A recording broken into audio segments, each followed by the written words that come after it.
Hey, this is the Ballantine Prospector, and I know a lot of you have been emailing me to do more videos, and I promise I'm going to get a lot more out, especially the adventures that I've been going on. But I wanted to show you, and this was a question from somebody in Nevada, on how do I get my fine golds out of my concentrates. And I've developed, well, obviously it's a blue bowl system, but I utilize a blue bowl with a Fosackers pan.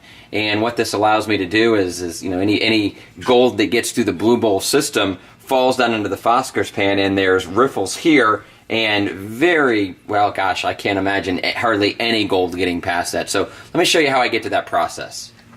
Alright, the first thing that I like to do is classify the material down with a 20 mesh pan. So I've got just a very small sample here, and this is actually something that my son had found, my 10-year-old son, and I'm going to utilize these concentrates just from his panning. So I'm going to put a pan down, put my 20 mesh screen, and then just hose this through.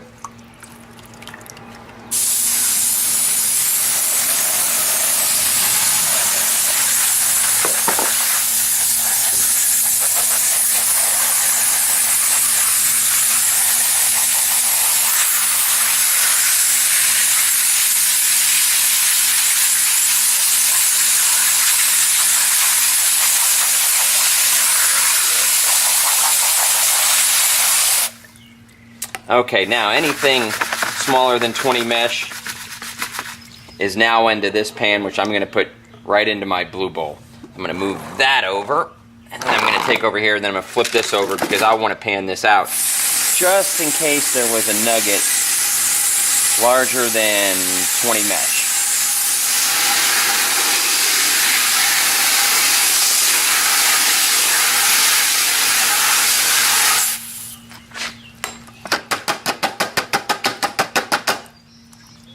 Okay, there's my material that is larger than 20 mesh, and here's my material smaller than 20 mesh, which I am going to put into my blue bowl system. Let's go try it.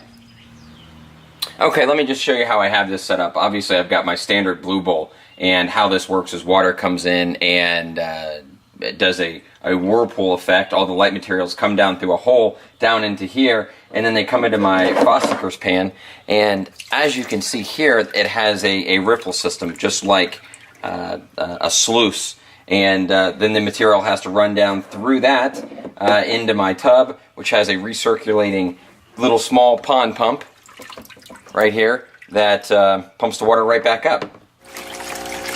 The first stage of getting my fines out of my concentrates is the blue bowl, and it is very important that you do have this absolutely level, because that'll make sure that all the material is evenly leveled throughout your blue bowl and that it's going through the center correctly. So I'm going to always check that, and I check that quite frequently. The second is the water flow. Right now it's just a tad bit too much, but you'll learn over time and playing with it and experimenting which water flow makes the best. But I like to have it a little bit higher, because I know that any material is going to fall down into my Fosackers pan and not going to escape. And of course, I will either run this through the blue bowl again at a slower pace, or I'll just pan this out. So let's start testing some material. All right, I've heard of a million different ways to insert your material into the blue bowl. Putting it in front of the flow, behind the flow, you know, putting it in and then turning the water on, whatever it may be. I like to just kind of spoon it in. And so I'm going to take it here and just kind of drop it in and just gradually let it fall through without trying to disrupt the water flow. So there you can see the material going in. I'm going to put one more spoonful. And I'm not real worried, like I said, about any gold getting out because I do have my safety pan below. So let's give this a try and see how it goes. You can see the material coming up the cone and out, and that's all the lighter material. All the gold will stick around. Matter of fact, there's a piece of gold right there that you can see. A couple of pieces. Now, obviously, this was all gold that my son was panning. So, let's see what we come up with. You can see when the material falls out through the blue bowl, it comes down into my Fosackers pan, and then really acts like a sluice. You know, you can see a lot of black sand caught up in these riffles right here. Very, very rarely do I have any gold that makes us this far.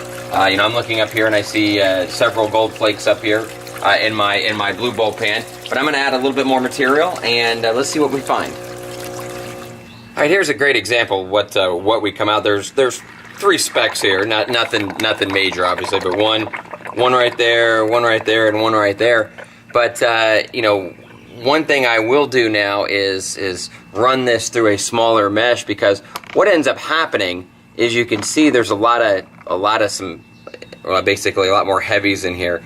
And if you're truly looking to get down to very, very fine flour gold, what happens is if there's larger rocks, and you know, not large at all by 20 mesh standpoint, but if it's larger than the flour gold, as these rocks go around, they will dislodge any flour gold. So if you're really truly trying to get down to that lower flour gold, you do want to do a 50, 60, you know, 80, even 100 mesh, so you make sure you have all these larger pieces of debris in your blue bowl out of the blue bowl, so it doesn't knock that flour gold out. Alright, I hope you enjoyed the video. Again, this was my fine gold cleanup system with the blue bowl and the Fossicurs pan.